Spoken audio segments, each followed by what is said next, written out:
चलिए बच्चों, good morning.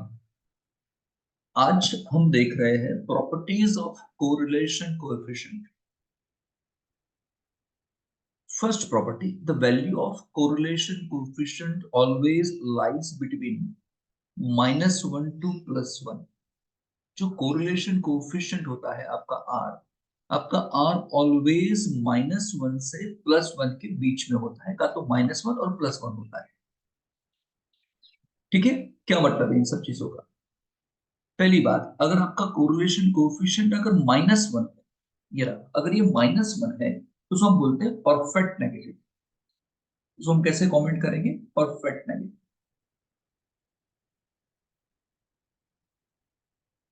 ठीक है, अगर आर का आंसर -0.75 जितना या उससे बड़ा या -1 से छोटा है तो उसको बोलेंगे हाई डिग्री ऑफ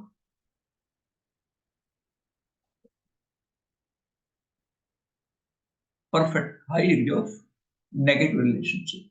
परफेक्ट कैसे बोलेंगे? परफेक्ट तो ऊपर हो गया।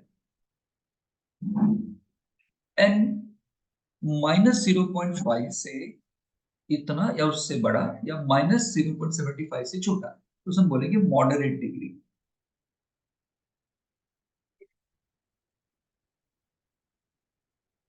Of negative relationship. ठीक है, उस तरीके से अगर आर प्लस वन है क्या बोलेंगे? Perfect positive.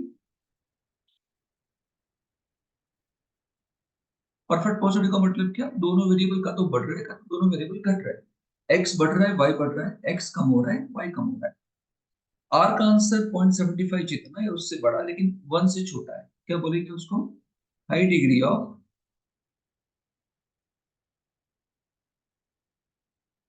Positive. Perfect positive नहीं है, पॉजिटिव है हाई डिग्री में। और इसका मतलब क्या? इसे बोलेंगे मॉडरेट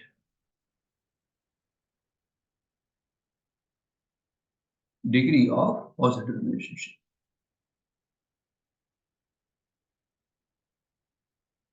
ठीक है, सिंपल है। -1 का मतलब क्या होता है? दोनों के बीच में रिलेशन नेगेटिव है, मतलब एक्स बढ़ रहा है तो वाई घट रहा है, एक्स घट रहा है तो वाई बढ़ रहा है, इसे बोलेंगे -1। और वो -1 का मतलब क्या? दोनों 100% ऑपोजिट रिलेशन में है। आप इसके बेसिस पे जो भी एस्टिमेट करने जाओगे वो 100% रिलायबल होगा, इसका मतलब ऐसा होगा। ठीक है, 0.75 से 1 के बीच का मतलब क्या होगा? मान लो अगर किसी का आंसर आता है 0.80, तो 0.80 का मतलब क्या? दो वेरिएबल के बीच में 80% रिलेशनशिप है और 20% नहीं है। कौन सा? पॉजिटिव तो पॉजिटिव, नेगेटिव तो नेगेटिव।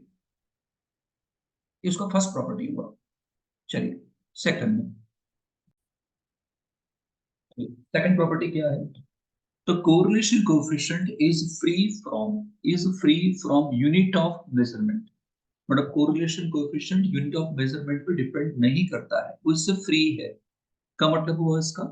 अब मुझे बताओ, अब जब भी हम आर फाइंड करते हैं, हम जब भी कोरिलेशन कोएफिशिएंट फाइंड करते हैं, आर इज इक्वल टू, हमारा आंसर आ रहा है फॉर एग्जांपल 0.90, ये आंसर आ रहा है। जल्दी से बताओ इसके बाजू में आप क्या लिखते हो? 0.90 क्या है? ये क्या लिखते हो आप?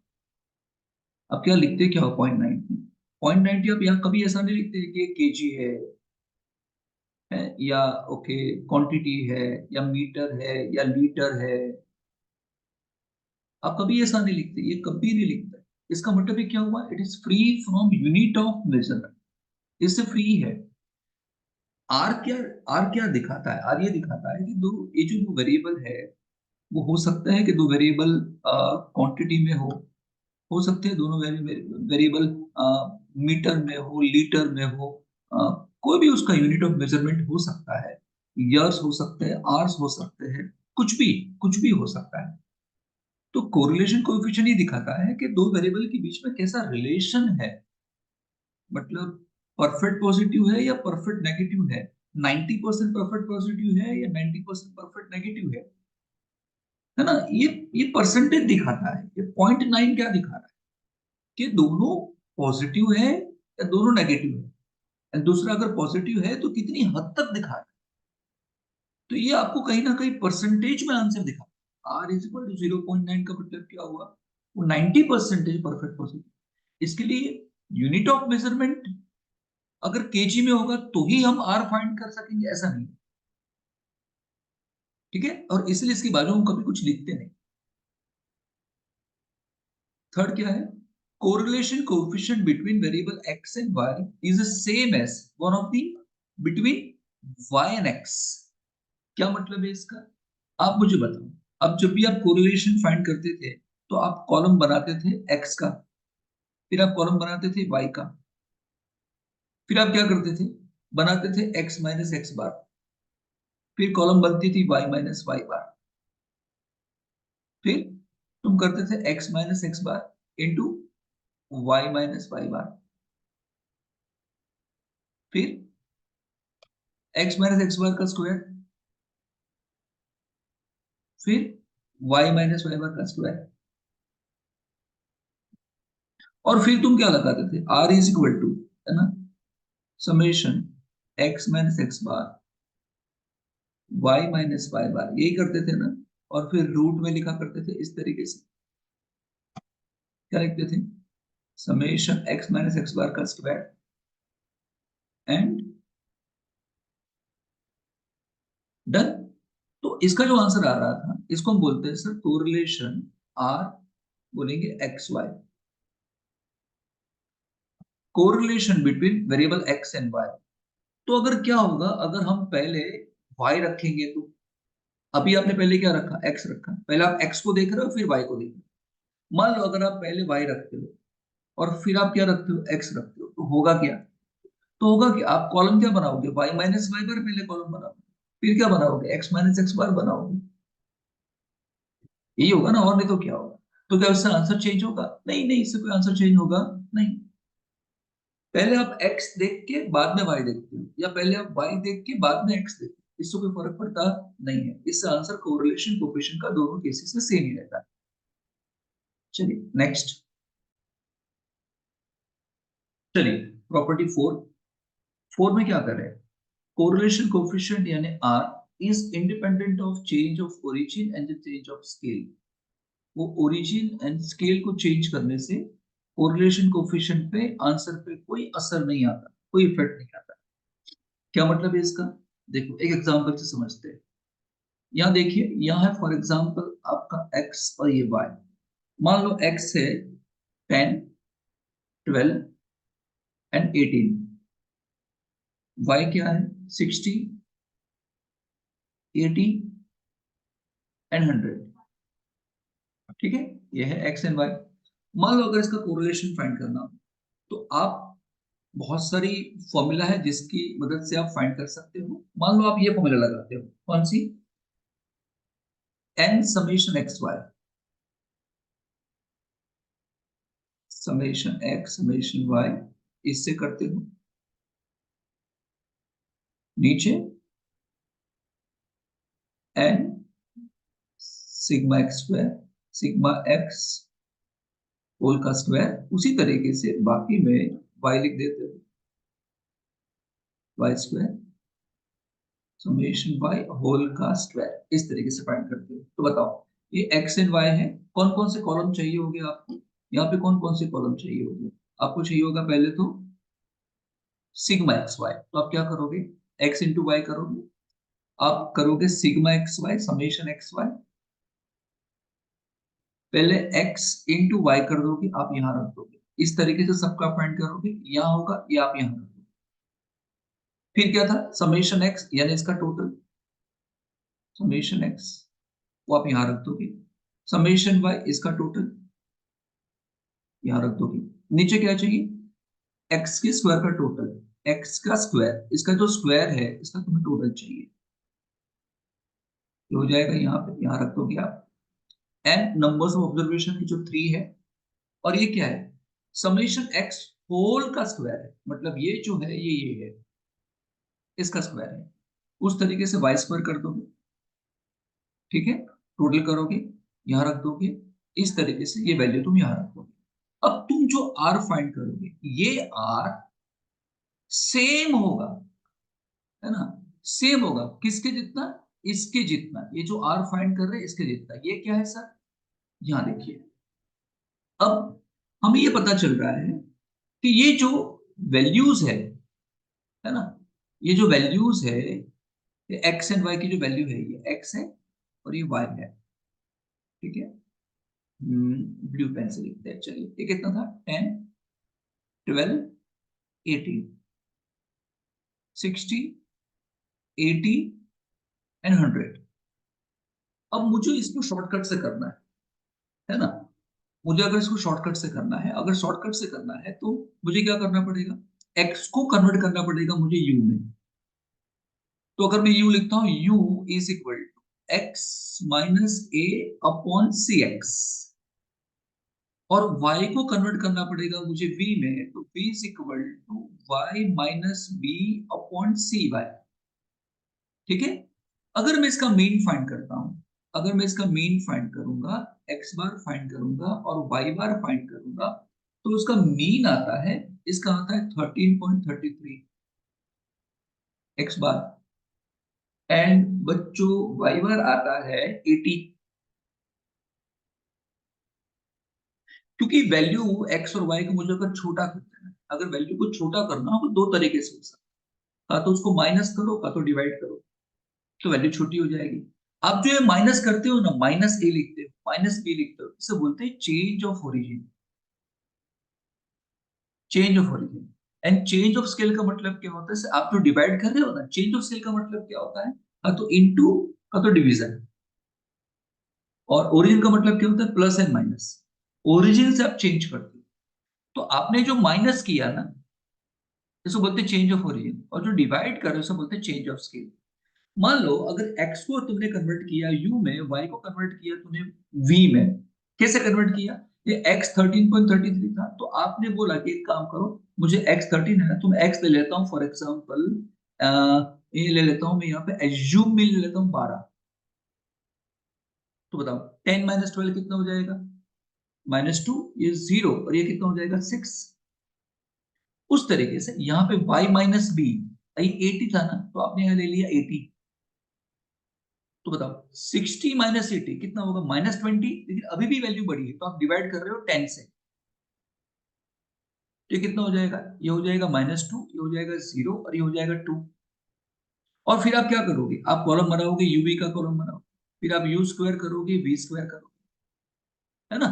और यहाँ फॉर्मूला क्या थी, यहाँ शॉर्टकट में फॉर्मूला क्या है, सेम है, ये सेम फॉर्मूला यहाँ पे, बट जहां पे x है ना, वहां पे u लिखना है, x को रिप्लेस कर देना है तुमको u से, और y को रिप्लेस कर देना है तुमको v से। तो क्या बन जाएगा, ये ऐसा बन जाएगा, n summation uv summation u summation v divide by n summation u square summation u का स्क्वायर, एंड दूसरे में n summation v square summation v का स्क्वायर। तो इससे भी तुम r फाइंड करोगे ना, इसको ये वैल्यू डाल के यहाँ पे ये ढूंढ लेना, ये ढूंढ लेना, ये ढूंढ लेना, और इसको जब तुम यहाँ पे रखोगे ना, तो इन दोनों का r क्या आएगा, इन दोनों का r सेम आने वाला है, ये कह रहा हूं। और आप ये जो चेंज ऑफ ओरिजिन और चेंज ऑफ स्केल करते हो ना, इसका रिवर्स इफेक्ट तुम यहाँ कुछ नहीं कर रहे हो, यहाँ बिल्कुल भी नहीं दे रहे हो। क्यों, फर्क ही नहीं पड़ता है ना। जो क्वेश्चन ओरिजिनल था, और उसको अगर स्केल और ओरिजिन और स्केल चेंज करके आपने जो आंसर लाया, दोनों आंसर सेम रहता है, ये इसकी प्रॉपर्टी है, ठीक है। चलिए लास्ट में,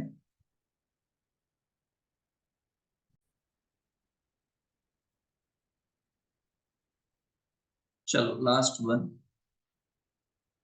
क्या कहते हैं सर, देखो ये कोरिलेशन है, कोरिलेशन ऐसे फाइंड करते हैं, आर इज इक्वल टू, ये उसका हो गया न्यूमरेटर, ये नीचे हो गया उसका डिनोमिनेटर। आपको क्या लगता है, जो आर का जो आंसर आता है, आर का आंसर +1 होता है या -1 होता है, मान लो प्लस या माइनस कुछ भी होगा, ये जो प्लस या माइनस कौन डिसाइड करता है, हमारे पास x होता है, हमारे पास y होता है, हम क्या फाइंड करते हैं, x माइनस एक्स बार, y माइनस वाई बार। फिर हम क्या करते हैं, x minus x bar into Y minus Y बार, x माइनस एक्स बार का स्क्वायर, y माइनस वाई बार का स्क्वायर। मान लो अगर ये x माइनस एक्स बार यहाँ पे माइनस में आ रहा है, ये माइनस में आ रहा है, माइनस में जा रहा है, ठीक है, तो ये x माइनस एक्स बार का तुम स्क्वायर करोगे, ये तो प्लस ही हो जाएगा। स्क्वायर क्या कर देता है, मतलब जो माइनस को प्लस कर देगा प्लस को प्लस रखेगा। उस तरीके से यहाँ पे भी माइनस था, यहाँ पे भी माइनस था, तुमने स्क्वायर किया, ये तो क्या हो गया, ये भी प्लस हो गया। और यही हम कहाँ लिखते हैं, नीचे लिखते हैं, यहाँ लिखते हैं, देखो। मतलब जो माइनस था उसको प्लस कर दिया, तूने नीचे रखा। इसका मतलब क्या हुआ, डिनोमिनेटर डिसाइड नहीं करता है कि आर प्लस है कि माइनस है, ये न्यूमरेटर डिसाइड करता है, ये डिसाइड, ये वाला पोर्शन डिसाइड करता है। और वो कैसे, ये जो है ये है क्या, ये वाला कॉलम है, ये कैसे बनता है, ये x माइनस एक्स बार वाई माइनस वाई बार, इन दोनों का मल्टीप्लिकेशन है ये। तो अगर ये माइनस है, मान लो ये -2 है और यहाँ पे -3 है, तो ये कितना हो जाएगा, +6 हो जाएगा। दोनों वेरिएबल, अगर ये दोनों ही variable X bar and Y minus Y bar, ये दोनों वेरिएबल अगर माइनस में है, दोनों अगर माइनस में है, तो अल्टीमेटली कोरिलेशन कोएफिशिएंट प्लस हो जाता है। ये कह रहा हूं सर, कि अगर दोनों ही वेरिएबल, फॉर एग्जांपल ये एक्स एंड वाई है, मतलब ये प्लस में है, ये प्लस में है, ये प्लस है, तो कोरिलेशन कोएफिशिएंट भी किस में होगा, प्लस में होगा। लेकिन अगर आप मान लो दोनों ही वेरिएबल के साइन चेंज कर दो, ये -x ये माइनस कर दो और ये इसको भी माइनस कर दो, तो ये अगेन क्या हो जाने वाला है, प्लस हो जाने वाला है। क्यों, क्योंकि माइनस माइनस अल्टीमेटली क्या हो जाने वाला है, प्लस हो जाने वाला है ना। If the sign of both the variable are change, the sign of correlation coefficient also change. If the sign of correlation change is unchanged, also change थोड़ी, is unchanged, है ना, सही है ना। देखो ये प्लस था, ये दोनों प्लस थे, तो आंसर क्या था, आर प्लस में था। अभी तुमने क्या कर दिया, इसमें से दोनों वेरिएबल की साइन चेंज कर, मतलब इसको भी माइनस किया, इसको भी माइनस किया, तो अल्टीमेटली क्या हो जाएगा, प्लस। क्यों ऐसा होता है, क्योंकि यहाँ पे देखो ना, यहाँ माइनस था, यहाँ माइनस, तो ये क्या हो गया, प्लस हो गया। तो टोटल भी क्या आ जाएगा, अल्टीमेटली प्लस हो जाएगा। इसको तुम ऊपर रखोगे तो ये भी प्लस हो जाएगा। इससे उल्टा, मान लो अगर किसी एक ही वेरिएबल की साइन चेंज कर, फॉर एग्जांपल ऐसा है कि आर यहाँ पे x प्लस में, y प्लस में, और मान लो यहाँ पे उसका आंसर आ रहा है 0.9, ऐसा आ रहा है। अब तो ऐसा कहते हो कि x माइनस में है, इसका मतलब क्या हुआ, ये माइनस है, ये वाला पोर्शन ये माइनस है और ये प्लस है, ऐसा है। पहले दोनों प्लस था, अभी तूने x को चेंज किया, ये तूने इसको माइनस कर दिया, तो क्या हो जाएगा, माइनस प्लस माइनस हो जाएगा यहाँ पर अल्टीमेटली, और फिर टोटल में माइनस आएगा।